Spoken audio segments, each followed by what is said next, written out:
Pablo, ¿cómo estás? Gracias por recibirme aquí en tu casa. Cuéntame un poco tus inicios, ¿no? ¿Dónde naciste? ¿Cómo empezó todo el tema con el fútbol? ¿Dónde naciste? Bueno, primero gracias a vos por venir a esta casa. Para mí es un placer tener este tiempo contigo, te lo debía de un tiempo, así que bueno, acá cumpliendo también con la palabra. Nací en Montevideo, más precisamente en el barrio Prado. Ahí vivían mis papás con mis abuelos por parte de madre en un inicio. Y al año nos fuimos a vivir a la casa de mis abuelos paternos en el barrio Cerro, y fue ahí donde viví toda mi niñez, hasta que bueno, llegó la separación de mis papás cuando yo tenía 9 años. Nos quedamos un tiempo más igual viviendo en esa casa con mi mamá y mi hermana, pero ya para los 12, 13 nos fuimos nuevamente al barrio Prado con mis abuelos por parte de madre, hasta la adolescencia, hasta que firmé mi primer contrato y pudimos irnos con mi mamá y mi hermana a vivirnos solo los tres, pero siempre por ahí, o en el barrio Prado o en el barrio Cerro. ¿En qué contexto naciste? ¿Te acuerdas? ¿En Uruguay? ¿Qué era lo que pasaba en esos momentos? Bueno, nací de una familia de trabajadores que nunca le ha faltado nada, pero tampoco nunca ha sobrado nada. Que mi abuela, cuando nos servía el almuerzo, medía los vasos de coca para que todos tuvieran su ración y no nos peleáramos, porque había un vaso para cada uno. La verdad que muy feliz, porque aparte tuve una niñez siendo el nieto más grande de las dos familias, entonces fui muy esperado. ¿Tú eres el mayor? Soy el mayor. El mayor de los hermanos y el mayor de los nietos de las dos familias. Así que bueno, rodeado de muchísimo amor. Y tengo recuerdos hermosos de toda mi infancia. Fue la etapa más linda de mi vida. En el barrio Cerro, cuando empecé a crecer, hice mis primeras amistades, mis primeros amigos, que hasta el día de hoy los tengo.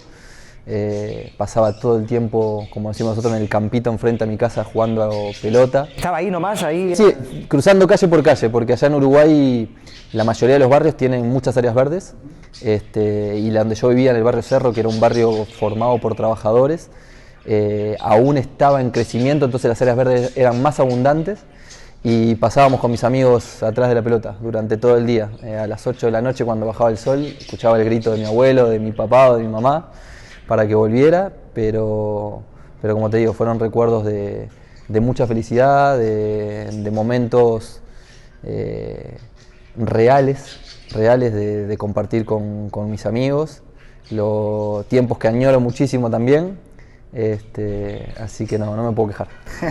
¿Cómo te llamaban cuando estabas Damián, en la calle? era Dami, porque mi papá también se llama Pablo, entonces en mi familia, para diferenciarme, era Damián. Yo soy Pablo Damián. Y bueno, es más, mis amigos de la infancia, soy Dami, hasta el día de hoy, Dami. Así que me decían Dami. Y a la hora que estabas en la calle, ¿no? Y jugando, aquí por ejemplo había una tradición, felizmente llegué a esa época, ¿no? De salir y pasar mucho tiempo en la calle.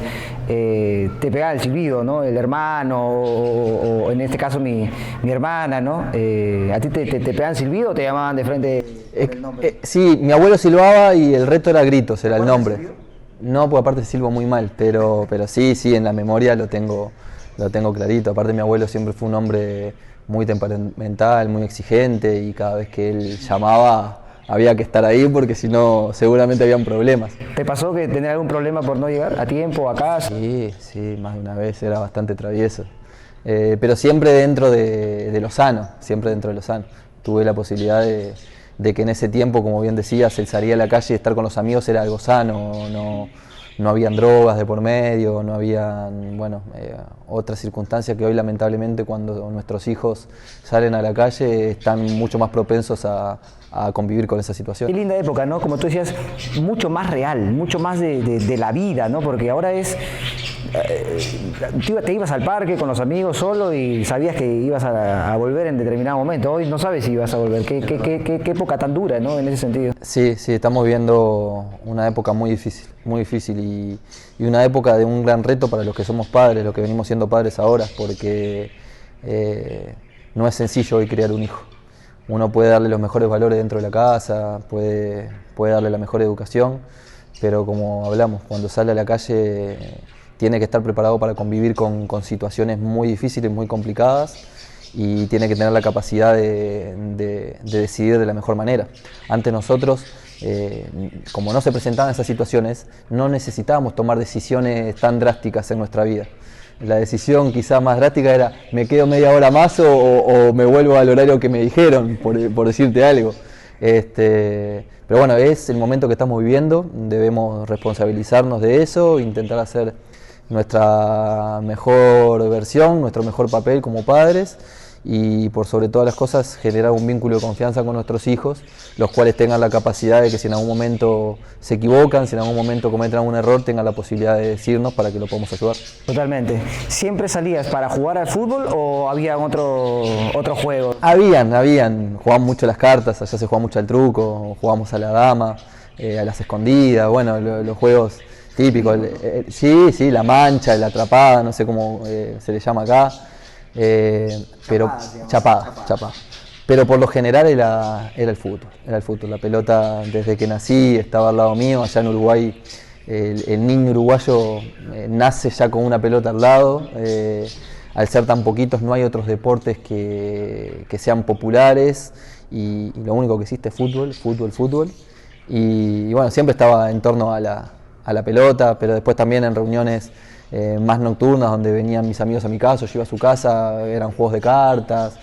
Ya un poquito más grande empezó los juegos de televisión. ¿Qué agarraste primero en...? Yo empecé jugando Family Game, que acá es el Atari, lo que fue el Atari. Sí. Empecé jugando ese con mi tío, que mi tío me lleva 10 años de diferencia y bueno, jugaba eso y yo ya 4 o 5 años quería estar con él. Y después juegos de computadora, que un amigo tenía una computadora y jugábamos al FIFA 98. Y siempre había uno que era sí, el que tenía todo. Claro. Y después ya sí tuve la posibilidad de tener mi primer PlayStation 1, ya grande también, con el PlayStation ya tenía un tiempo. Y ya cuando pasó del Play 1 al Play 2, ahí ya le perdí la sintonía, hasta el Play 1 llegué. Y sí, era lindo. Te quedaste bastante en el tiempo. Muchísimo. Lo que pasa es que también no teníamos la posibilidad de tenerlo. Los juegos del momento en el momento, ya corría mucho tiempo cuando llegaba a tener la posibilidad de comprarlo y ya me agarró con 15, 16 años en otra etapa, entonces ya no hice ese traspaso de seguir prendido. ¿Quién era tu referente en el fútbol en esa época? Cuando salías, todos salíamos a jugar y decía yo soy tal, ¿no? Y a mí me gustaba tapar al inicio y decía yo soy Buffon, ¿no? Porque lo vi en el Parma y era extraordinario. ¿Quién eras tú de chico cuando jugabas? Porque mi familia siempre fue hincha de Peñarol y porque había un gran fanatismo y porque yo de niño también lo era y en esas épocas doradas de Peñarol donde ganó un quinqueño, el capitán y el ídolo máximo de la Bengochea era Pablo. Era Pablo y otros jugadores de esa generación de Peñarol, Antonio Pacheco, Marcelo Sarayeta, Walter Pandiani, muchos de los que fueron partícipes del campeonato de ese quinquenio. La selección uruguaya no pasaba por una etapa muy buena en ese momento, los 90 fue años complicados para la selección uruguaya, entonces no había uno. A Francescoli ya lo agarré terminando la carrera, no lo pude disfrutar mucho. Y después ya más de grande, a Riquelme en Boca, por la cercanía con Argentina, por lo que significó Riquelme para Boca, un club que también seguíamos muchísimo desde Uruguay.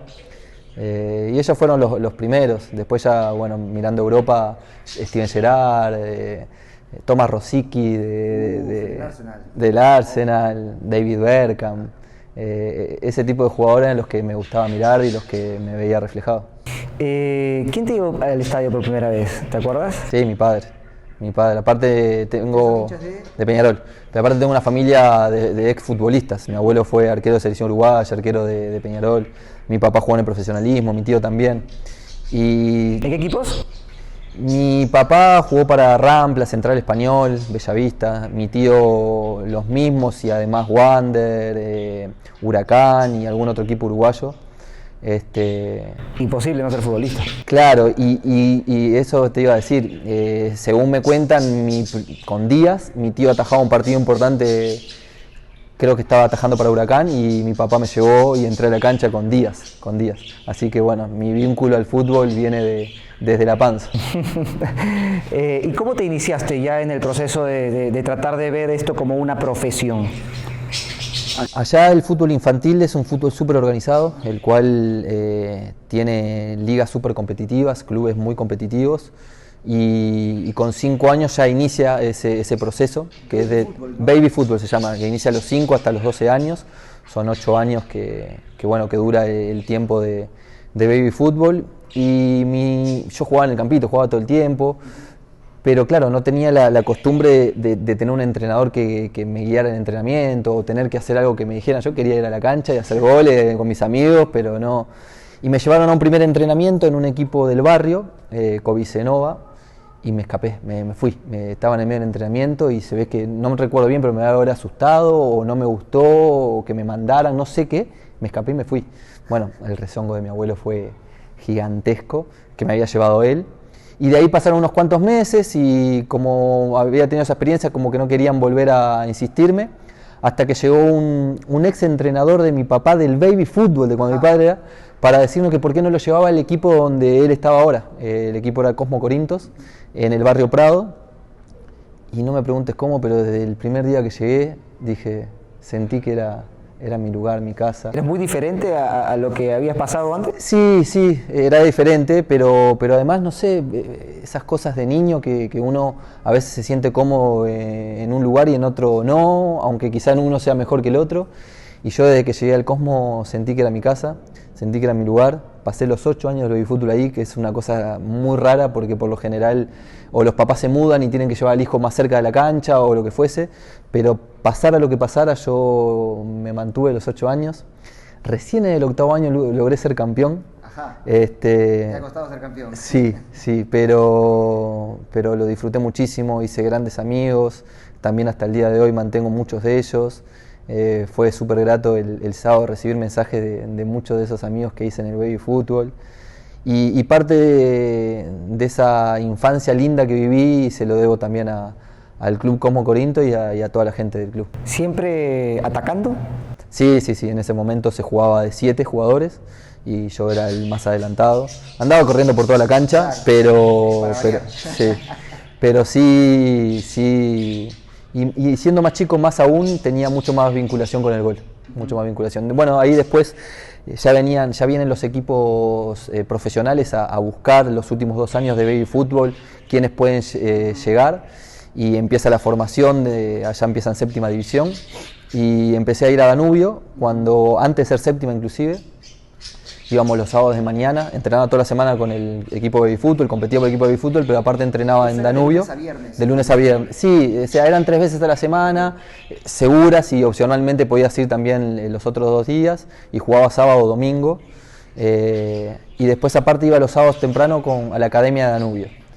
No me gustó, no me sentí bien, dejé de ir y vine a buscarme Peñarol. Y claro, vine a buscarte Peñarol siendo hincha y con todo. No lo pensé ni un segundo y arranqué ese año anterior al que era 7ª, siendo 8ª como quien dice, pero que 8ª no compite profesionalmente aún. Y al poco tiempo el entrenador de 7ª me ve en un entrenamiento de la 8ª y me sube a entrenar con ellos, y al poquito tiempo ya juego con una categoría más grande, en 7ª división. El entrenador era Miguel Peirano, que aparte increíblemente se había criado con mi mamá de chiquito. De esto nos enteramos al tiempo, ¿no? Después de estar ahí, y bueno, jugué ese año ya con la categoría más grande, y ya el siguiente año sí jugué con mi categoría, fui el capitán de la categoría, el goleador del campeonato, 6ª división lo mismo. ¿Campeonaron?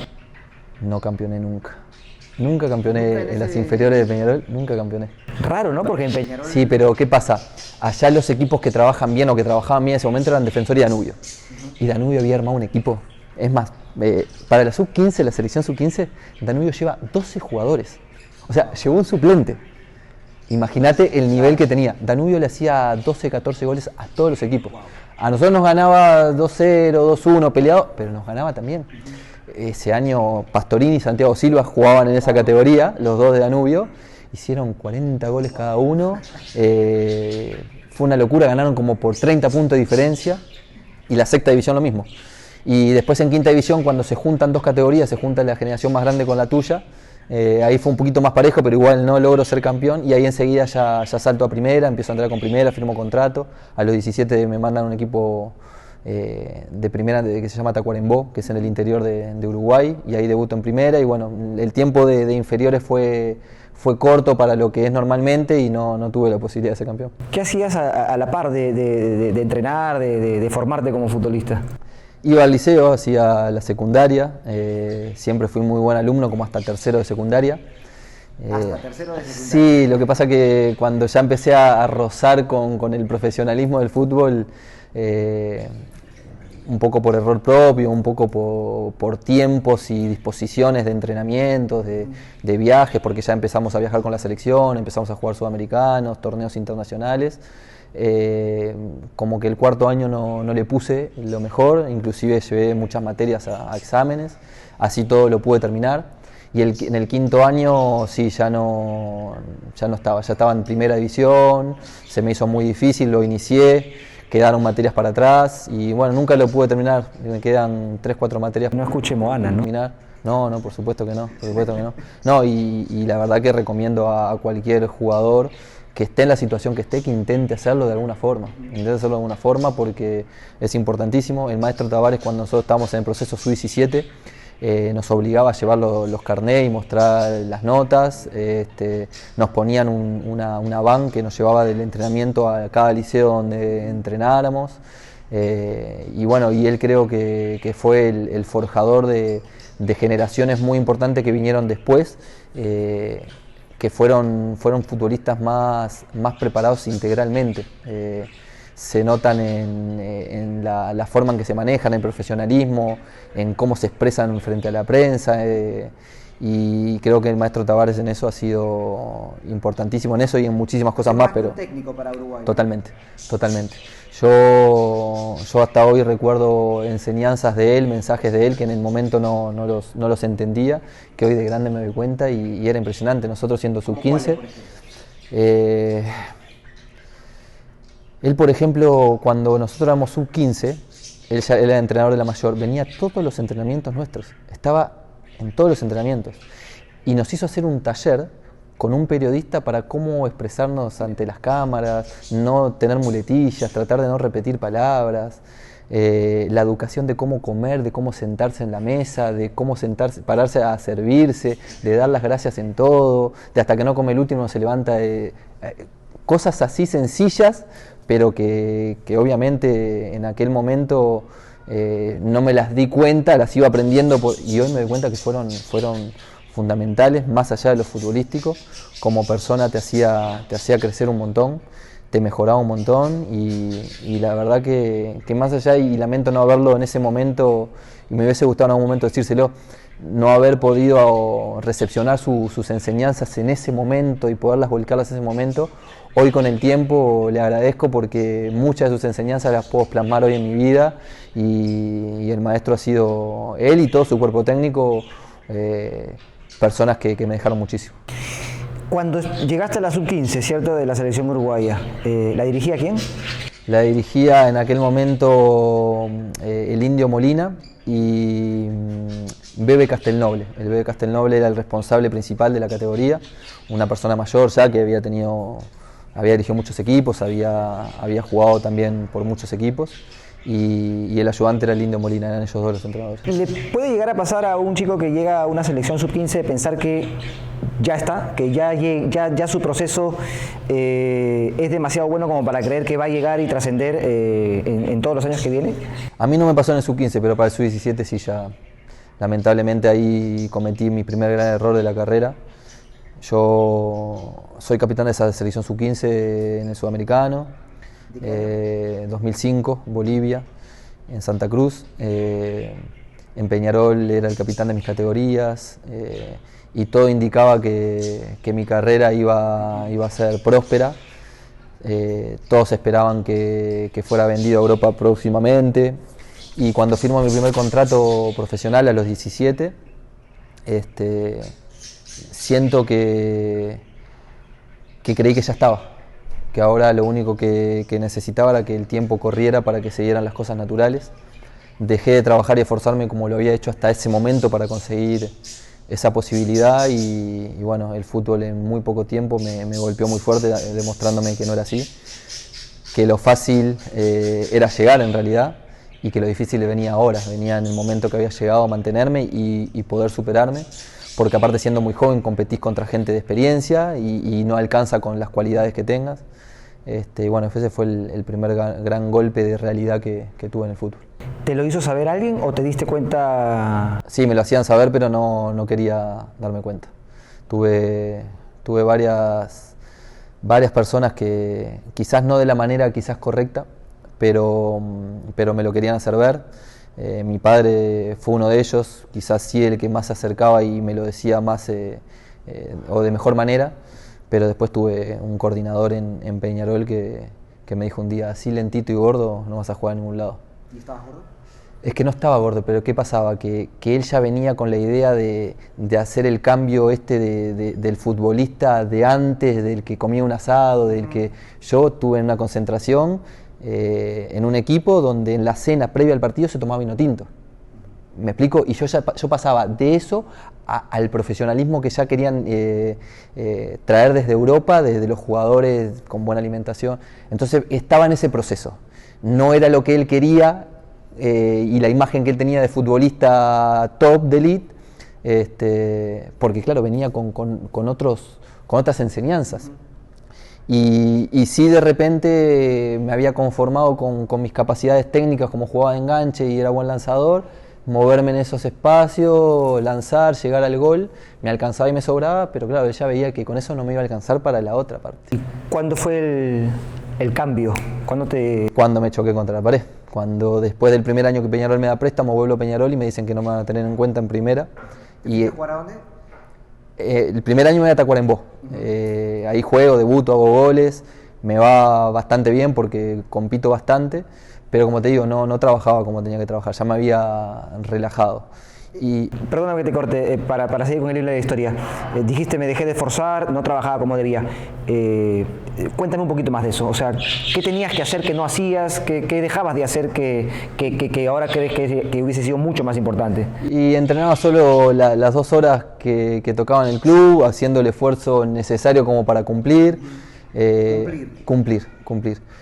Pero no me entrenaba luego en las tardes, la alimentación, si un día comía mal no pasaba nada, ese tipo de cosas, porque nunca fui de salir, nunca fui de tomar, no se me dio por eso, pero sí por la pasividad de decir con esto que estoy haciendo en el club alcanza, y no alcanzaba claramente, había que hacer algo más, tenía ejemplos de compañeros aparte haciéndolo.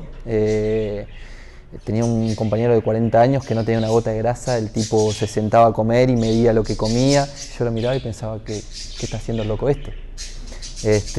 Pero era por ahí. Y bueno, en ese momento no tuve la capacidad, la madurez como para darme cuenta que debía buscar por ahí. Y ahí pasa todo ese año, vuelvo a Peñarol y claro, cuando vuelvo a Peñarol me choco con que no estaba para poder estar en el plantel principal. El entrenador de aquel momento me dice que no me va a tener en cuenta, que vaya a reserva. El tema que en reserva estaba el coordinador que ya me había dicho lo que me había dicho 2 años anterior. Y me dijo, Pablo, conmigo no, acá van a estar los chicos que vienen surgiendo, vos ya sos jugador de primera, yo ya siento que vos sentís que ya está y no es así que no sé qué vas a hacer. Y yo en rebeldía a eso me dejé estar, no entrenaba, iba cuando quería. Es un duro golpe, ¿no? Porque habitualmente, bueno, acá lo que se ve es, hay una oportunidad para el jugador de primera en reserva cuando está en un proceso de recuperación, de lesión, pero en Uruguay parece que son muy estrictos en ese sentido. Reserva es para los menores, ¿no? Para los que van a llegar, no necesariamente para recibir a los que no han aprovechado una oportunidad. Antes era así, antes se utilizaba para los que no jugaban en primera, inclusive jugadores grandes bajen, tengan minutos. Pero ya cuando te cuento que pasaba esto, ya la reserva se empezó a tomar para la plataforma y el salto de los jóvenes en el traspaso a primera división. Entonces, claro, los futbolistas que venían de primera no tenían espacio, a menos casos puntuales de algunas situaciones, pero bueno, fue así. Estuve 6 meses que no me entrenaba y ahí sí realmente me engordé porque no hacía nada. Ya me había cargado con la responsabilidad de irme a vivir con mi madre y mi hermana, hacerme cargo de todo lo que significa eso, alquiler, de gastos de alimentación, de cuentas. ¿En esa época, o? Y ahí paso 6 meses, los siguientes 6 meses del segundo año de contrato, no me los paga Peñarol. yo voy a prestarme un equipo de segunda, Peñarol no me los paga, y fueron meses complicadísimos donde no llegaba a cubrir las necesidades de los gastos, y sí, hubo que hacer cosas. Mi papá tiene una cerrajería hace muchos años, una cabinita chiquita en una esquina de Montevideo. Iba con él, lo ayudaba con él, o me conseguía algo para hacer donde pudiera hacer un poco de plata como para cubrir los gastos. Cuando logro cobrar todo eso junto de Peñarol, pongo una cafetería, una mini cafetería, que era yo el que cocinaba para vender, y con eso saber de que si pasaba alguna situación como la que había vivido, por lo menos iba a tener el respaldo. Pero claro, eso también me quitaba tiempo y descansos necesarios para el fútbol. ¿Qué edad tenías ahí? Y ahí tenía 19 años. 19 años. Bueno, ese tercer año, que te cuento ya con 19, voy a jugar a un equipo de segunda de Uruguay que venía de ascender del amateurismo y llego al primer entrenamiento, todos sin ropa, cada uno con su ropa, cancha de tierra, y bueno, fue un golpe duro, pero me ayudó muchísimo porque a partir de ese año pude nuevamente encaminar mi carrera. Tuve que tomar una decisión muy difícil, que fue rescindir el contrato con Peñarol, entre medio de eso, porque Peñarol me había dicho que ya no me daba más a préstamo. Y bueno, tuvimos que resolver el contrato, que también fue un momento duro porque yo tenía mucha ilusión y mi familia tenía mucha ilusión sobre lo que yo podía hacer en Peñarol, y tener que rescindir el contrato fue dificilísimo. Era un sueño truncado. Claro, pero a la vez, si yo me hubiese quedado cobrando los 2 años y medio que me quedaban de contrato, seguramente hoy tendría un supermercadito en Uruguay y hubiese dejado de jugar, porque ganaba muy bien para la edad que tenía y para lo que se gana en Uruguay, pero no iba a tener las posibilidades futbolísticas que hubiese necesitado y que tuve después al quizás tomar la decisión de ir a ese equipo de segunda, a Huracán de Paso de la Arena, donde salgo mejor jugador del campeonato, goleador, me voy enseguida a un equipo de primera y ahí me sale la primera experiencia al exterior. Pero ahí, en ese momento, cuando sales mejor jugador del campeonato en segunda, ya habías entrado en razón, ya empezaste a nuevamente ser el de antes. Sí, como te digo, aparte del golpe que había recibido de tener que llegar a ese lugar. El aparte estar trabajando paralelo para poder solventarme, fue como decir, bueno, si voy a tener oportunidades las tengo que aprovechar y tengo que hacer algo más. Y bueno, ha sido un proceso durante todos estos años, a partir de ahí donde me he ido mejorando. No quiere decir que ahí hice el clic y fui totalmente profesional, pero sí me fui dando cuenta que había que hacer algo más, que había que esforzarse un poco más. Y bueno, la llegada a Chile en el 2012 fue fundamental porque empecé a tener el roce verdadero de competencia. Tuve compañeros que me enseñaron muchísimo en alimentación, en cuidados, en cómo comer, en cómo entrenarse y en cómo descansar. Entre ellos Diego Ruiz, el Tanque Ruiz, un 9 argentino. Bueno, ha sido un proceso a partir de ahí lindo, de mucho aprendizaje, de mejorías, y que seguramente me llevaron al día sábado poder ser campeón por primera vez. Es difícil cuando se pregunta si te arrepientes de algo, ¿no? Porque muchas veces ese golpe que te enfrentaste, de hecho te sirvió. Entonces a veces ir más atrás y decir me arrepiento, no, porque pude ver la vida realmente como tenía que enfrentarla. Pero te la pregunto igual, ¿te llegaste a arrepentir en algún momento de no haber podido cumplir ese sueño de jugar en Peñarol? Hasta hace unos años sí, hasta hace 3, 4 años atrás, sí, todavía me quedaba esa sensación de arrepentimiento, de por qué no. Pero con el pasar de los años también me he dado cuenta que las cosas siempre tienen alguna razón y alguna explicación de pasar. Quizás si yo en ese momento hubiera tenido la suerte de irme a Europa, de conseguir un pase y hacer dinero, y no estaba centrado como debía, hoy quizás no estaba jugando, quizás hubiese desperdiciado la posibilidad económica que me hubiese dado un pase. Entonces lo veo desde hace un tiempo ya por ese lado, lo veo porque tuvo que pasar así. Seguramente me hubiese gustado hacerlo de otra forma, pero si lo hice así, alguna explicación tendrá, y estoy agradecido al camino que he recorrido de todas formas, y agradecido a dónde me tiene hoy, y sabiendo muy bien a dónde quiero ir. ¿Cómo te fue en esa primera experiencia en Chile? No muy bien. Fue difícil llegar a... Estaba solo, y aparte, siendo muy joven, llegar a un equipo, fue a Antofagasta que llegué, un equipo que tenía jugadores muy grandes, que tenían sus mañas, y claro, viene un extranjero joven a querer sacar el lugar, ¿no? Y no me trataron muy bien, la verdad que no. Si no hubiera sido por esos 4 o 5 compañeros que te comento, 4 argentinos y un chileno, me hubiese sido mucho más complicado. Ellos sí me arroparon, más allá de algún error que podía cometer, ellos me lo hacían ver y me ayudaban a mejorar. En el proceso también de lo social me ayudaron muchísimo, pero no fue un año fácil. No fue un año fácil porque no me trataron de la mejor manera. ¿Y en lo futbolístico trascendiste? No, por lo mismo. Porque a veces cuando al que ven que digan que es bueno, le abren un poquito la puerta, ¿no? Sí, pero no. El mismo entrenador no sé si empezó a desconfiar o qué, pero ya inclusive a los extranjeros nos miraba desde otro lugar. Terminamos increíblemente de los 5 extranjeros, solo uno jugando, los otros no nos quería mucho. Sí, pero pasa. Ahí pasa bastante. Sí, claro, porque el extranjero normalmente llega para reforzar, ¿no? Sí, pero bueno, no fue así. Aparte que también no nos acompañaban los resultados deportivos, entonces todo llevó a que el entrenador tomara la decisión de jugar con nacionales y a nosotros no tenernos muy en cuenta. Y bueno, no fue la mejor experiencia, pero sí me dejó muchas enseñanzas. ¿Tu cabeza de repente volvió en el tiempo? ¿Cómo? Ahora dijiste, después del título de Alianza, pensé en zafar o en retirarme. ¿Son momentos ligados a lo que hayas contado o vienen después? El primero es ahí cuando te contaba lo del choque ese de realidades cuando pasé de Peñarol al equipo de segunda división y sobre todo de sentir que no podía cumplir con lo que me había hecho cargo con respecto a mi casa, ¿no? Y que tenía que hacer algo más. Ese fue el primer momento. Y el segundo fue el 2015 cuando vine a UTC. Y esa fue una decisión que pasaba más por... ¿Qué pasa? Llego el 2015 a Cajamarca. ¿Cómo se da el hecho de...? El 2014 voy a México a principio de año, a San Luis de Potosí. Juego los primeros 6 meses ahí. Me va realmente bien individualmente. El equipo no tanto, pero a mí me va bien. Y el presidente, terminando el campeonato, me dice: Pablo, quédate 10 días más, así vemos lo de la renovación, porque la forma en cómo se hizo tu contrato no me parece bien, ganaron mucho más lo que hicieron el negocio que lo que vos ganabas, me gustaría que realmente nos pusiéramos de acuerdo, un contrato largo. Bueno, imagínate, para mí era, sí, Jacobo Payán era el presidente. Jacobo, ¿cómo no? Lo que usted me diga. Yo igual esos días que te quede te los pago, después te vas tranquilo a Uruguay. Bueno, y ahí empezó la negociación con mi representante, inclusive... Un día mi representante me manda el correo donde estaba la propuesta y ya prácticamente el precontrato definido. Había que resolver detalles.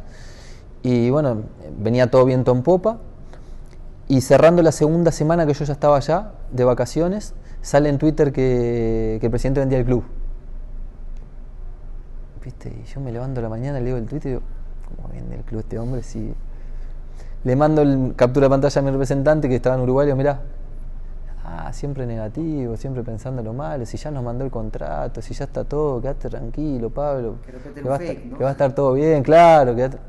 Bueno, yo te cuento y te muestro lo que leí, le digo, no es que... El hecho que a los 4 días el club lo vende el presidente. Lo llamaba el presidente, desaparecido. Yo iba al club, el club acéfalo, no había nada, no había... Desesperación, porque aparte no tenía ni pasaje para volverme. Claro. Hasta que me llama un funcionario del club, me dice: Pablo, el presidente primero te pide disculpas, me dice que vayas a las 3 de la tarde hoy al club, ahí tengo el pago de los 15 días estos que estuviste acá y los pasajes para volverte a Uruguay. Bueno, llego al club, dicho y hecho, me dieron el dinero de los 15 días, me sacaban pasaje en primera clase como forma de pedido de disculpa, pero nunca más supe nada. Llegué a Uruguay muerto, destrozado, porque no podía entender cómo se había escapado una posibilidad que estaba ahí. Después, bueno, fuera de cámara te contaré cuáles fueron las razones por las que vendió de un día a otro el club y él medio que se tuvo que desaparecer. Y nada, vuelvo a Uruguay sin entender por qué. Claro. ¿Por qué? Si todo lo que había intentado, todo lo que había pasado antes, era el momento de que viniera la buena. Era el salto. Era el momento. Y para complicarlo todo y hacer la historia un poquito más trágica, entre comillas, el torneo de segunda de México se juega totalmente distinto a cualquier otro torneo en tiempos. Entonces cuando yo llego a Uruguay ya arrancaba la primera división. Yo ya no tenía lugar en ningún equipo y la segunda estaba a punto de iniciar. Bueno, al final mi representante que gerenciaba un club de segunda en Uruguay me dice, bueno Pablo, yo te pago el sueldo, quédate acá jugando en el equipo de segunda y vemos qué hacemos a fin de año. El hecho que yo ya tomé esos 6 meses ya con muchísima angustia y lo hacía por hacer, me fue bien igual porque venía a un nivel alto y en la segunda Uruguay me alcanzó para hacer goles, para tener buenos rendimientos, pero otra vez ya no sentía ese fuego de querer ir por más, sentía que ya estaba y es más, había decidido a fin de año quizás no seguir. Jugamos un último partido en cancha de Central Español, ganamos 1-0 el gol y nos vamos con 4 o 5 compañeros a una pizzería muy conocida allá en Uruguay, como bueno, a cerrar el año, y me llama mi representante estando en la pizzería. Me dice, Pablo, dice, ¿vas a Perú? Imagínate, pasé de que ya no quería nada a tener una posibilidad de seguir de vuelta al exterior. Arranco ahora, le digo. Bueno, dice, hay una posibilidad, lo estamos manejando, dice, quería saber si realmente te interesaba, porque te he visto estos últimos meses como que estás. Digo, no, pero si hay una oportunidad así, arranco. Bueno, a los días me llama, me dice que era Unión Comercio, que estaba la posibilidad de ir a Unión Comercio, no sé qué. Yo no tenía ni idea de nada del fútbol peruano, más allá de la historia de los grandes o algo de la selección, pero después no del fútbol realmente interno no tenía conocimiento. De la liga. De la liga, exacto. Así que busqué un poquito lo de comercio y dije, bueno, vamos y tiene que ir por acá. Voy a firmar el contrato que manda supuestamente Unión Comercio a la casa de mi representante. Ya estaba finiquitado. Sí. ¿Vas a jugar en Comercio? Iba a jugar en Perú. Él me había dicho Unión Comercio. El tema es que cuando llego a firmar el contrato, empiezo a leer, no leía Unión Comercio por ningún lado. UTC de Cajamarca decía. Pero no quería ni preguntarle. Por miedo que, viste, no sé. Entonces, después que termino de firmarlo todo, le digo a Adrián, no dice nada de Unión Comercio. No, es otro, es UTC. Vos andá, me dice. Así. Y bueno, y así llegué a Cajamarca. 6 meses complicadísimos, nos íbamos al descenso, estábamos últimos, 4 entrenadores, yo no me adaptaba a la cancha, no podía parar la pelota, el mal sintético, claro, entrenamos todos los días ahí. Y ahí ya estaba con el cuestionamiento de si los tiempos lejos de mi familia, en busca del sueño, realmente estaban valiendo la pena. Y sentía que no porque no estaba viendo resultados. Entonces me estaba planteando el hecho de no volver a Uruguay. Quizás sí seguir jugando un tiempo más en Uruguay, algo, pero volverme porque estaba lejos de mi familia. Cada vez que me tocaba salir, pensaba, ¿será la última vez que veo a mis abuelos? ¿Qué pasará? Y estaba en ese cuestionamiento de vida. Pero nunca llegaste a tomar la decisión. No, es que ahí viene el punto de quiebre de qué decido. Para mayo viaja mi mamá a Cajamarca a pasar mi cumpleaños. Y después de un partido con mi mamá, mi hermana y mi sobrina. Después de un partido con Comercio, ganamos 4-1, un gol. Pero hice el gol y ganamos y todo, y así todo yo no me sentía conforme con mi rendimiento. Es más, por momentos sentía que mis compañeros me miraban como diciendo, ¿qué trajeron? ¿Viste? Porque realmente estaba mal. Jugaba con todos los entrenadores porque de lo físico aportaba, le podía dar al equipo esa garra charrúa, pero la parte que yo sentía que realmente era mi potencial, no lo estaba pudiendo desarrollar. ¿Eso tenía que ver con el momento y ese pensamiento? Creo que era un todo, porque mirá qué pasa, termina el partido, nos vamos a cenar, y en la cena le dije a mi madre, mamá, mirá que termina ahora la apertura, faltaban 2 partidos, 3 partidos, y me vuelvo a Uruguay, le digo, ya está, porque te has dado cuenta que no lo estoy disfrutando, lo estoy pasando mal, siento que el tiempo lejos de ustedes lo estoy desaprovechando y no estoy ganando nada por eso. Siempre pensando que mi madre me iba a decir, no, que no seas loco, que cómo te vas a ir, ¿no? Una cosa así. Y mi madre me dijo algo como, sí, está muy bien, vamos, dice, si nos arreglaremos de alguna forma, el tema es estar juntos. Bueno, el hecho que se volvieron a Uruguay y a partir de ese día yo empecé me empezó a salir todo. También a su vez llega Rafa Castillo, fue partícipe importante de mis últimos meses buenos. Y Rafa cuando llega, yo estaba con eso de que me iba, no me iba, los directivos yo veía desconfianza de parte de ellos también. Entonces cuando llega Rafa, claro, todos los jugadores entramos en qué va a pasar, nos va a tener en cuenta, nos va a tener en cuenta, porque aparte empezaba el clausura. Y le dije a Rafa, le digo, mire, yo estoy pensando irme, quiero saber realmente qué piensa usted de mí, si realmente voy a tener posibilidades, si cree que lo voy a ayudar, si no, me voy. Y Rafa me dijo algo como, no fue exactamente eso, pero algo como la bandera, sentado en un idioma cruzado de piernas, así, con todos sus anillos, así me dijo, la bandera, sos vos y 10 más. Una cosa así, sin conocerme, en todo entrenamiento. Y bueno, eso sumado a lo que me ha dicho mi madre, como que nada, empezó todo a fluir desde la tranquilidad, supongo, y salió todo bien, nos salvamos del descenso 3-4 fechas antes, hice muchísimos goles, tuve partidos súper destacados, y bueno, después todo lo que viene en más, pero sí ese fue un momento donde creía que ya tenía que dejar y disfrutar la vida desde otro lugar. ¿Qué vino después? Muni, 2016. Que te fue bien. Hermoso. Que te fue muy bien, ¿no? Además, Muni, esos años termina peleando. Jugamos semifinales, perdemos por penales con Cristal. Fue hermoso. Un saludo para Adrián Silva. Para mi amigo Adrián, mi hermano. La verdad que es difícil encontrar grupos en el fútbol que formen lo que nosotros formamos en Muni ese año. Y creo que fue la clave para poder conseguir lo que conseguimos. Porque sí, con Grioni. Claramente, futbolísticamente estábamos un escalón por debajo del resto. Inclusive por debajo de los que no lograron clasificar a las semifinales y nosotros logramos llegar a esa semifinal. ¿Se la creyeron? Sí, y había una energía entre nosotros especial. Creo que fueron 2 veces en mi carrera que me pasó algo como eso. Y tengo grandes recuerdos, hermosos recuerdos, amigos que hasta el día de hoy mantengo de ese 2016. Así que nada, el 2016 fue tremendamente hermoso y en contrapartida de eso empieza el 2017 y no tenía equipo. Termino siendo uno de los mejores jugadores del campeonato, en el 11 ideal, jugando semifinales. ¿Jugabas más por la izquierda? Claro, pues jugamos 4-4-2. Sí. Ahí jugábamos 4-4-2 y jugaba Lucho García un poquito más atrás del punta y Ismodes por un lado y yo por el otro. Jugué casi todo el campeonato ahí con Grioni. De todas formas hice 9 goles, di mucha asistencia, jugué 46 partidos de 48, me fue muy bien. Y cuando empieza el siguiente año, Muni me propone renovar, pero por el mismo dinero. Y no tenía otra cosa. Así que justo queda embarazada Pame también, venía de nacimiento Moana. A ella la conociste en la época de Cajamarca. De Cajamarca, en 2015.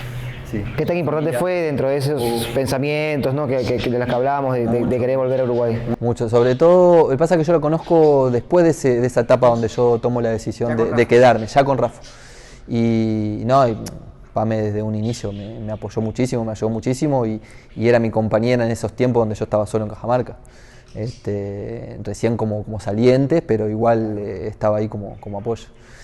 Y el 2017, ya te digo, no veía opciones y me llaman después Rosario que ascendía de Copa Perú y yo le decía que no, esperando que tuviera una oportunidad. Hasta que no te había hecho nada hasta eso. Solo que querían renovarme, pero solo por el mismo dinero. Es más, después de pasado como 20 días que Grioni termina quedándose al final, sí. Hablo con la directiva y me dice, sí, pero ahora ya no hay menos. ¿Viste? Una cosa así. Le digo, no tiene que salirme algo, pensaba yo, no tiene que salirme algo, tiene que venir algo. Y me llamaban después Rosario y yo le decía, no. Decía, bueno, si quieren que vaya me tienen que tal cosa. Y los trancaba como para no ir. Claro. Primero porque no conocía a Huaraz. Segundo porque era un equipo que venía de Copa Perú y todo lo que se sabe que pasa de los equipos que vienen de Copa Perú, el profesionalismo. Y un día me escribe el entrenador, que era Gerardo Ameli, sí.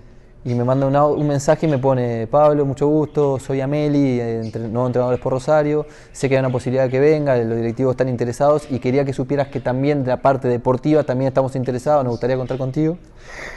Y yo como a Gerardo no lo conocía y conocía al hermano, mando un audio y le digo, bueno Coco, la verdad un placer, toda tu carrera, muchas gracias. Hablando del hermano y me manda un audio riéndose, y dice, no, ese es mi hermano, dice, yo soy Gerardo, no jugué en ningún lado. Bueno, y al finalmente terminé yendo a Huaraz y estando allá 6 meses. Porque no tuviste otra chance. No tuve. O sea, fue aceptar para mantener. Sí, igualmente, anecdóticamente, en Sport Rosario fue donde mejor gané en el fútbol peruano. Fue el mejor contrato que firmé. Eso de decir que no ayudó a que en la negociación pudiera conseguir muchas de las cosas que... No, porque solo tuve 6 meses y ese año Sport Rosario estuvo muy bien. El problema se desató el siguiente año. ¿Estuvo Canchita González? No, el siguiente año, y es ahí donde empiezan los problemas. Pero el club estaba muy bien, es una pena porque era una muy linda ciudad, un lindo estadio, un lindo club. ¿La altura no te...? No, pues yo había estado en Cajamarca, entonces... No, y es más, pasé 6 meses muy lindo. Huaraz se siente un poquito más. Sí, se siente más. Vivía en un complejo que la mina había hecho, la mina de oro había hecho hace años atrás de casas. Tenía cancha de tenis, piscina, un lugar muy, muy, muy lindo, muy lindo. El tema es que nacía Moana. Y Moana iba a nacer en Lima. Ya lo teníamos determinado porque el ginecólogo que lo había tratado durante todo este tiempo estaba acá en Lima, porque las condiciones en Huaraz no eran las mejores y estábamos los dos solos para atender a Moana. Acá por lo menos estaba mi suegra. Y bueno, se venía haciendo Moana y yo estaba allá en Huaraz y ellas acá solas en Lima. Y en ese momento Jera viene a Muni, a Meli. Agarra a Muni y me dice, venite conmigo. Pero claro, la propuesta, imagínate, hacía 6 meses Muni me había dicho que me querían renovar por menos de lo que... Entonces iba a ser todo un... Y estabas ganando bien. Y estaba ganando bien en Huaraz. Pero bueno, el que sea Gerardo el que me haya llamado y con la confianza que yo gané esos 6 meses con él, el ser Muni que ya conocía, y por sobre todas las cosas, el poder estar en el nacimiento de Moana y los primeros días de Moana fueron el detonante para tomar la decisión de volver a la Muni. ¿Qué tal fue esa época, esa segunda época en Muni? Fue linda porque nos fue bastante bien, no cerramos bien el año, se nos escapó al final, un partido que perdemos 5-3 en el Nacional con la U, y después un partido perdemos 1-0 en Matute, y estábamos ahí, de ganar esos partidos nos hubiésemos metido en la pelea. Pero bien, nos fue muy bien, conocí también a personas muy lindas de ese plantel que hasta el día de hoy son amigos, Jordi y Vilche por ejemplo, que ahora compartimos lo que estamos compartiendo. Esa época jugaba bien, es más, Jordi, ya comentaba, sí. ¿Qué año fue? 2017. Yo estaba en la radio, no estaba todavía en la televisión, y comentaba y decía, hay que ponerle el ojo a Jordi Vilches porque juega muy bien, o sea, defensivamente es duro, va bien arriba, pero bueno, había otro momento con Gareca de centrales mucho más experimentado y en otro momento, sí. No, pero Jordi tiene unas condiciones, siempre se lo digo, y me encantaría que él todavía pueda darle una vuelta de rosca a su trabajo y a su esfuerzo para hacer más de lo que es. Porque está sobrado, él juega sobrado, es una cosa... lo ves y decís, pero ¿cómo hace? Salta con tipos de 2 metros y les gana sin esfuerzo, choca y te mueve. La verdad que tiene unas condiciones Jordi como para poder en este momento hacer un quiebre en su carrera. Ojalá que lo pueda hacer, porque aparte es un chico hermoso, tranquilo y que viene de una familia también muy humilde y que sería muy lindo que tenga una posibilidad así. En ese plantel también compartí con José Carlos Fernández, que nos hicimos muy amigos, que me enseñó muchísimo. Profesional, ¿no? No, un tipo dentro del vestuario único, que todo el tiempo te está dejando enseñanza. Y no desde las palabras, desde sus actos. Fue hermoso. Después compartí con José Eduardo Caballero, que yo le digo que yo lo descubrí, porque sí, al poco tiempo de estar entrenando con José Eduardo, le vi algo distinto de lo que veía normalmente. Quizás no en las capacidades futbolísticas, pero sí en un fuego especial de querer comerse la vida, ¿viste? Y se lo comenté a mis empresarios del momento y empezaron a trabajar con él. Y al año va a la selección mayor con Gareca. Entonces siempre le digo, mirá que no te olvides que yo fui el que te descubrí. Y bueno, fueron 6 meses muy lindos. Y ahí ya arrancaba el 2018. Y el 2018 sí, los primeros 6 meses no fueron tan buenos porque hubo cambio de entrenador. Porque cambió. Era una época de mundial donde Perú había pues puesto nuevamente su nombre en el mundo, ¿no? Sí, los lugares de entrenamiento eran malos, nos rotábamos muchísimo. Yo me tengo que operar de hemorroides en aquel momento también, que venía sufriendo hace mucho tiempo y llegó el momento de tomar la decisión, entonces tuve un parate como de 1 mes donde no pude participar. Entre medio me llega una propuesta del exterior muy buena y a punto de viajar echan al entrenador, Mariano Soso era el que me estaba llevando, a Emelec, y bueno, ya teníamos el contrato, todo, estábamos a punto de viajar y Mariano se pelea con el presidente, entre todas sus locuras de Mariano, de un día para el otro y me deja a mí con las maletas hechas. Tanto fue así que me golpeó que me pelé. Al otro día me pelé, me puse a cero. Sí, una decisión estábamos los 13 y cuando me llega el mensaje de Seba, del ayudante de él, Pablo, disculpa, nos pasó esto. Agarré la máquina, estaba medio caliente con el pelo, no encontraba, ¿viste? Me pelé. Tengo una foto jugando pelado, es hermosa. Y bueno, no fue el mejor semestre, pero increíblemente cuando está terminando el semestre, que venía pasando todo esto, surge la posibilidad de ir a la U. Se abre la posibilidad de que la U contrate después de lo que había pasado. era una decisión difícil porque la U estaba viviendo un momento muy complicado en lo deportivo, pero yo sentía la necesidad de tomar una decisión así, de retarme. Y bueno, creo que hice muy bien porque ese 2018 lo cerramos espectacular, nos salvamos del descenso, viviendo momentos realmente importantísimos en el club. Así que fue un 2018 ahí que arrancó no del todo bien, pero que lo cerré de muy buena forma. Se hablaba mucho de esa U que termina peleando el descenso, de que los equipos grandes no están acostumbrados a esas situaciones. ¿Cómo fue vivir esa experiencia? Porque fue muy importante la gente, demostró pues la U, como ahora los ves seguramente también en Alianza, que son los grandes, ¿no? Que la gente mueve mucho. Sí, para mí pelear el descenso es más complicado que ser campeón. Se viven situaciones de estrés distintas y más en un club grande. Y yo lo sentía, mis compañeros, cuando llegué, lo sentía eso. Pero claro, como yo llegaba de esperar tener una posibilidad así, lo viví desde otro lugar. Lo viví desde el disfrutar cada cosa que me estaba pasando y no lo sufrí tanto. La gente ayudó muchísimo a que la situación mejorara, que consiguiéramos resultados. Tuvimos días complicados, que nos visitaron los hinchas, que Córdoba era irse o que pudiera pasar cualquier cosa, y logramos salir de esa situación y bueno, fue un mérito gigantesco de todo el plantel, de ese cuerpo técnico que se la aguantó en ese momento, y también de la gente que supo apoyar y estar cuando tuvo que estar, porque se nos venía bravo ese partido con Huancayo que ganamos 1-0 en el Nacional. Era un día donde podía haber pasado cualquier cosa. Fueron los primeros momentos en los que te tocó enfrentar, entre comillas, la ideología de la barra, la exigencia de la barra, ya mano a mano, cara a cara. Sí, ¿No te había pasado nunca? No, nunca. En Muni habían tenido problemas, pero había sido muy directo con Amel y nosotros no lo habíamos sentido tanto. Pero la primera vez fue ahí, ese 2018, cuando llegó la barra un día a Campomar y se puso tensa la cosa. No me imaginé nunca que se podía poner en una situación así.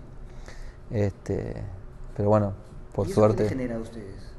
Más allá de que una situación de miedo seguramente, ¿no? Sí, pero no, después más que eso no. Yo imagino que ellos buscan una rebeldía, el sacar algo más de nosotros.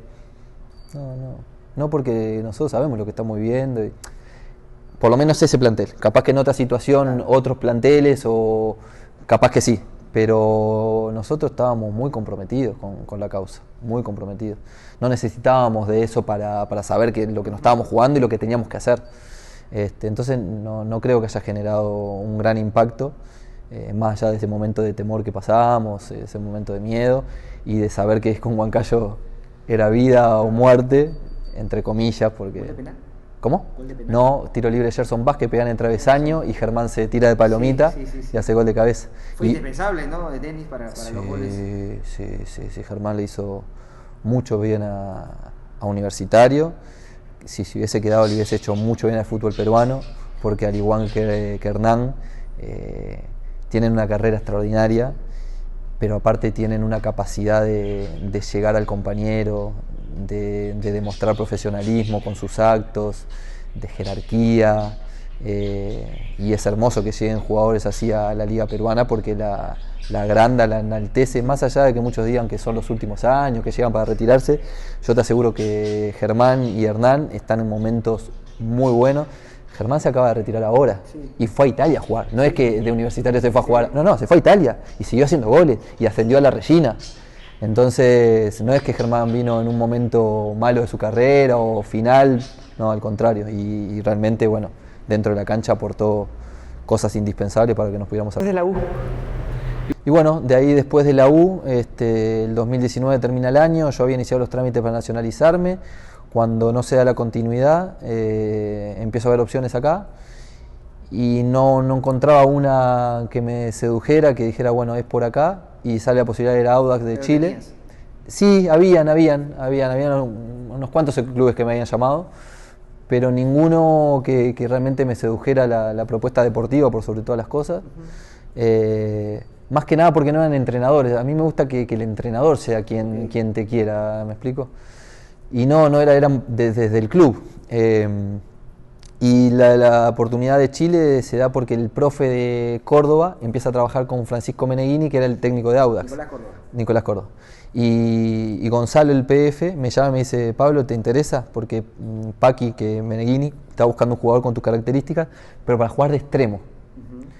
Y como yo había jugado en otras oportunidades, sí, más por la banda, me imaginé que podía. Y bueno, me fui para allá, pero claro, me encontré con la realidad de que Meneghini es de la escuela de Bielsa, bueno, fue editor de videos de Bielsa, sí. y su juego es así.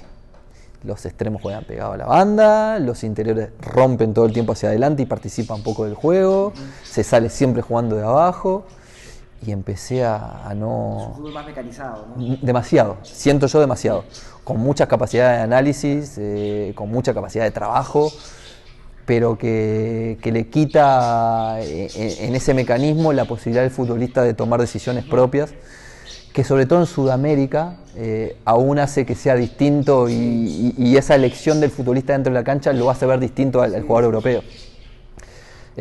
Bueno, así todo igual pude jugar, se vino la pandemia, nos tocó pasar la pandemia los 3 solos en Chile, recién llegados prácticamente.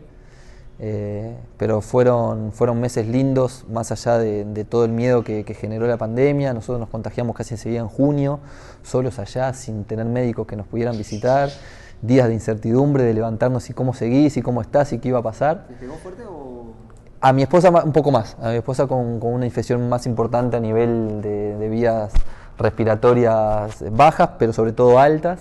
Tenía que dormir sentada, no le faltaba el oxígeno, pero sí se le tapaba la nariz mucho. Claro.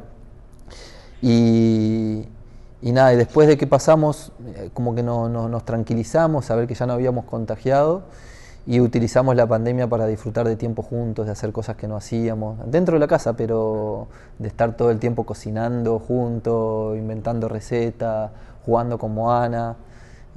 Si la pandemia en mí dejó algo importante y bueno, es que me regaló mucho tiempo para estar en casa, que no lo había tenido antes, y para disfrutar de cosas que no las había disfrutado. Luego viene Alianza, ¿no? Pero te quiero preguntar algo que tiene que ver con la nacionalización. ¿Sabes si eres elegible? Mira, O sea, tienes...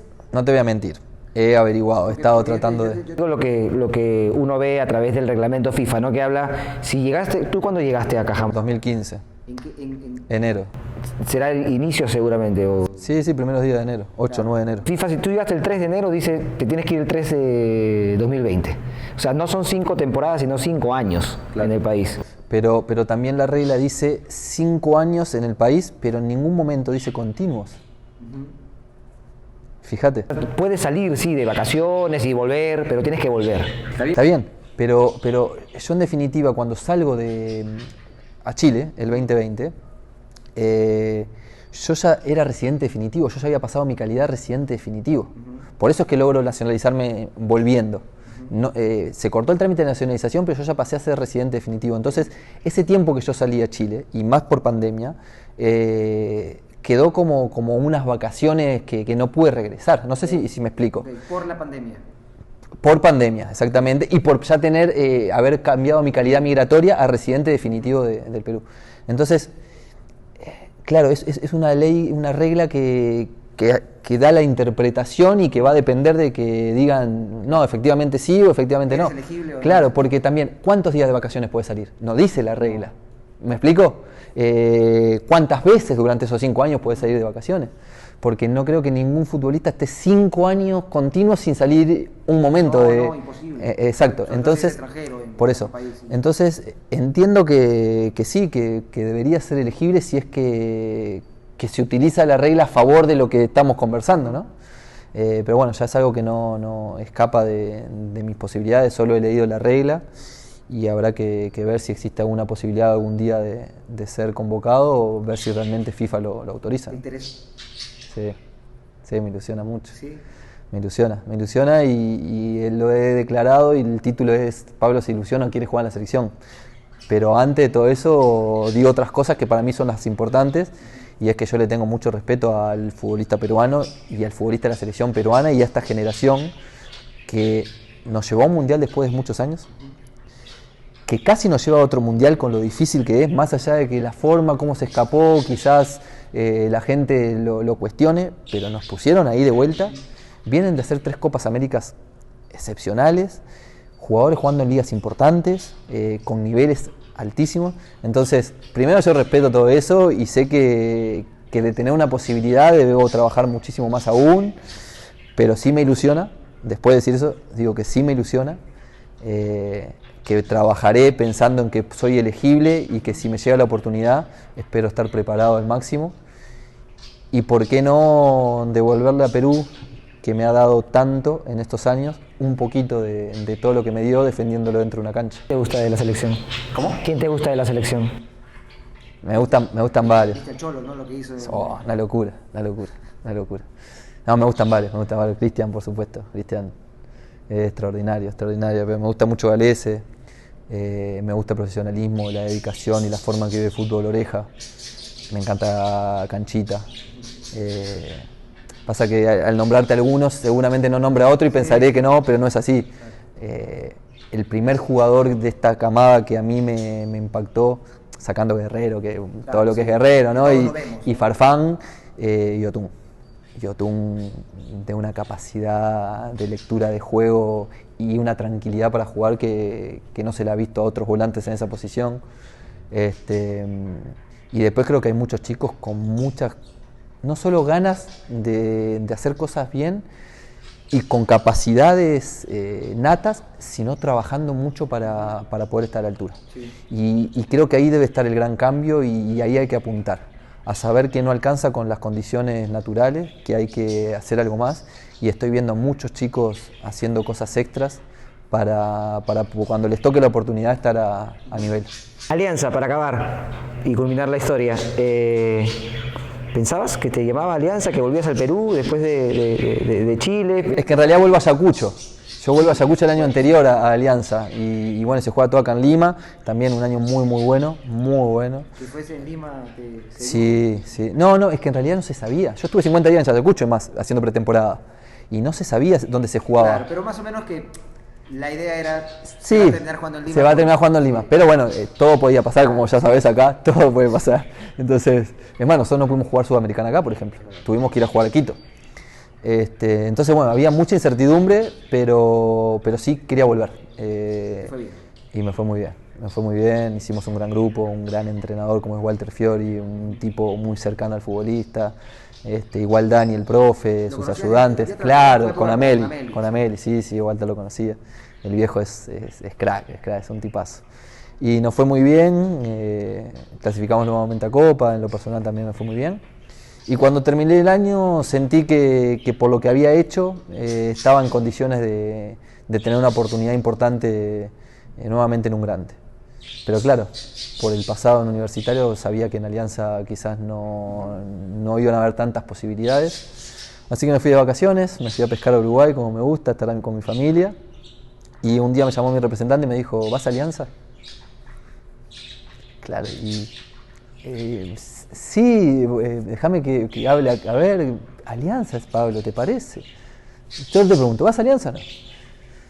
Y bueno, hablándolo con mi familia siempre, sí, podés, estás capacitado, no importa, tu profesionalismo va a poder sobreponerse a las críticas por de dónde venís. Y bueno, cuando fueron unos cuantos días de negociación, porque entre medio estaba de si quería yo de vuelta iniciar el trámite de nacionalización o no, de si iba a poder ocupar cupo o no. Pero en el momento que decidí que sí, me convencí de que estaba capacitado. ¿Nunca dependió el tema de la nacionalización? No. Finalmente cuando me llega la propuesta, ellos sabían muy bien que yo iba a iniciar los trámites, podían o no salir, pero cuando me llama Bustos, cuando ya había prácticamente estado por firmar, me dijo, mirá que sabemos que seguramente no salga y seas extranjero, pero queremos contar contigo igual como extranjero. Lo mismo José Bellina. Así que bueno, nada, llegamos a Alianza.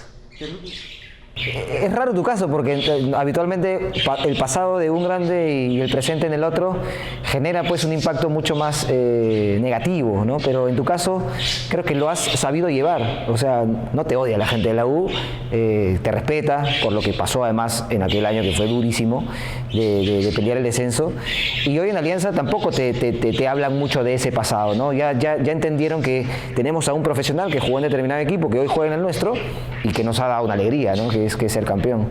Sí, sí, y de todas formas, esto fue desde el primer día, porque más allá de lo que se podía decir en redes sociales, cuando iba a firmar, que la verdad yo no trato de no leer ni ver mucha cosa, pero soy consciente de que se hablaban cosas y que había gente criticando mi llegada, yo sentí que la gente me recibió con mucho respeto, muchísimo respeto. Es más, la noche blanquiazul, poquitos aplausos, pero siempre de muchísimo respeto. Y ese respeto, sumado a ver mi profesionalismo, ver que yo realmente estaba comprometido con la causa y que venía a dar lo mejor por Alianza Lima, de a poquito fue cambiando por un poco de cariño, fue cambiando por un respeto aparte del profesional, del que defendía la camiseta dentro de la cancha. Y lo mismo la gente universitaria. La gente universitaria sabe que cuando yo estuve en el club di lo máximo de mí. Quizás el 2019 no fue lo mejor porque lamentablemente, fortuitamente, fue el año que tuve más lesiones en mi carrera, y lesiones que ni siquiera se dieron por un tema de cuidado personal o de juego, sino por situaciones que son increíbles. Si te las contara, pensás, hubo algo más, no puede ser que me haya pasado lo que me haya pasado y cómo se dieron las lesiones. Pero así todo, con las lesiones y todo, siempre ese 2019 intenté hacer lo mejor posible. Y la gente de la U, el hincha que valora esas cosas de universitario, me respeta de ese lugar también. Y yo agradezco que sea así, porque siempre he intentado tener ese perfil de profesionalismo, de respeto, y respeto no solo por estos dos clubes que son los más grandes del país, sino respeto por cada club donde he estado. Hace poco vi una declaración de Cavani, que le preguntaban por la camiseta número 7 de Valencia, que la estaba recibiendo y que era Villa quien se la estaba entregando, y Cavani dijo algo como que sí, que para él el número sí puede que sea importante y que entiende la historia que puede haber generado un jugador con ese determinado número, pero que para él no lo ve importante el número de la camiseta. Que lo importante para él es el escudo que viste, que defiende en el momento, y hacerlo con el mayor profesionalismo y el mayor respeto. Y yo lo siento así. Siento que si uno se entrega al máximo por el lugar donde te están dando, por la posibilidad que te están dando, no tiene por qué nadie enojarse de las decisiones que toma en la carrera profesional de uno. Y después de este título, ¿qué sientes como futbolista? ¿Te sientes ya consolidado o crees que todavía hay sueños, metas que cumplir? Primero un gran desahogo, porque si bien soy de la idea de vida que el camino es lo importante y lo que hay que disfrutar realmente, claramente que cuando en el camino se suceden situaciones como esta de poder ser campeón, te dan un aliciente para decir, sí, estoy en el camino correcto, estoy haciendo lo correcto y puedo ir por más y puedo seguir disfrutando el camino porque seguramente me pueda dar nuevamente alegrías. Entonces, primero fue desahogo y luego... ¿Las lágrimas? Claro. Fueron muchas cosas, tener a mi familia ahí, la familia que ha sufrido los momentos estos que te he contado anteriormente, que me ha estado apoyando, que ha estado esperando, al igual que yo, una noche tan mágica como esa. Fueron muchas cosas juntas que hicieron que me ganara la emoción, que no supiera cómo festejarlo, que se me cayeran las lágrimas. Y cerrar el año aparte como lo cerraba, después de todo lo que habíamos vivido durante el año y lo que me había tocado vivir a mí, con estadio lleno. Bueno, fue si lo hubiese imaginado, creo que no me hubiese imaginado algo tan increíble y hermoso como lo que viví el sábado. ¿Hubieses querido ver tu gol? ¿Cambiarías esa parte? Sí, te juro que sí. Eso sí, porque no lo pude ver, qué increíble. Porque aparte es más, cuando yo siento el golpe de Alec y siento que la pelota me golpea, imagino que por el lugar donde me golpea la pelota y por el choque, se había ido para cualquier lado, y es más, quería que cobraran penal. Y cuando Hernán se me acerca y me dice, fue gol, hiciste el gol del campeonato. ¿Eso te dijo ahí? Sí, él viene corriendo hacia mí, yo estoy tirado así, lo miro que viene y cuando se está acercando me dice, hiciste el gol, me abraza, hiciste el gol de campeonato. Y ahí nos levantamos y arranco a correr y... ¿Cómo? ¿De qué manera pensaba para mí si la pelota me pegó? ¿Qué pasó? Después viéndolo fue increíble cómo se dio esa situación, cómo en cualquier otra circunstancia esa pelota se hubiese ido a cualquier lado. Pero bueno, Dios quiso que yo estuviera ahí, que pudiera vivir ese momento. Así que le voy a estar agradecido eternamente por la vida, por el camino y por regalarme una noche como la del sábado. La última, el 23, Copa Libertadores, debe ser uno de los sueños también de todo ese camino del que hemos hablado, que has recorrido, ¿no? Y Alianza tiene un tema con la Copa Libertadores que tiene que tratar de ponerle fin, ¿no? Y este equipo está ilusionando al hincha de Alianza. Yo creo que Alianza viene haciendo de lo deportivo y de la gestión cosas muy importantes para poder llegar a este 2023 y hacer la Copa Libertadores que merece el club y que merece el fútbol peruano, que se viene truncando en los últimos años. Los futbolistas debemos responsabilizarnos de saber que debemos participar desde otro lugar y competir desde otro lugar y hacer esfuerzos distintos porque lo que estamos haciendo evidentemente no está alcanzando. De igual forma los directivos, pero personalmente siento mucha fe en que es el año para poder hacer cosas importantes. Como te digo, debemos todos concientizarnos en hacer algo más, eso seguro, y que siento que ya estamos concientizándonos y ya lo venimos haciendo, pero tenemos una pretemporada por delante donde tenemos la gran posibilidad de darle una vuelta de rosca, apretar y llegar a esa Copa Libertadores hacer la Copa Libertadores que merece Alianza. Gracias, Pablo, ha sido un placer poder conversar contigo y conocer un poco más de tu historia. No estás tan específicamente en el Wikipedia con esta información, así que espero que sirva para el Wikipedia por lo menos. Cómo no, gracias a vos, Horacio, por la invitación, por este momento, me hiciste sentir muy cómodo, espero que a la gente también le haya gustado un poco de toda la historia y a la orden para conocer.